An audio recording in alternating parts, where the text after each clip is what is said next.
ఇలా పారిపోవడం దానికి సమంజసంగా చర్చించుకుందాం రండి. ముందు శాసనసభలో చర్చిద్దాం.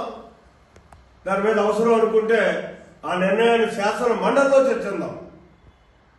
దేనికి వెనకాడేటటువంటి ఆలోచన మాత్రం కూటమి ప్రభుత్వానికి లేదు.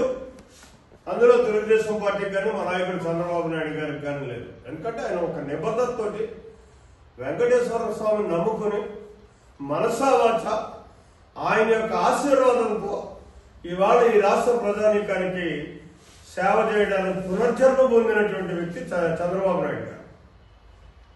కాబట్టి ఆయన ఏ సన్మాత్రం కూడా ఆ కలియుగ వైకుంఠేశ్వరుడికి హాని చేయడానికి కానీ తప్పుదం చేయడానికి కానీ ఆలోచన చేయనటువంటి వ్యక్తి ఎవరన్నా ఉన్నాడంటే చంద్రబాబు నాయుడు అని చెప్పడానికి మాత్రం ఎక్కడా సంకోచం లేదు. కాబట్టి ఇక్కడితో ఒక ఎల్డర్గా నేను చెప్తున్నాను, దీన్ని ఇక్కడితో పరిసమాప్తం చేయండి. ఇవాళ రాష్ట్ర ప్రజలకు కావాల్సిన రాష్ట్ర బడ్జెట్ మీద అవగాహన కావాలి. ఆ బడ్జెట్ మీద చర్చిద్దాం రండి. చర్చించి రాష్ట్ర బడ్జెట్లో మార్పులు చేర్పులు ఏమన్నా ఉంటే సూచనలు ఇవ్వండి. ఆమోదయోగ్యమైనటువంటి సూచనలు అయితే తీసుకుంటాం, వాటిని మార్పులు చేర్పులు చేసుకున్నాం.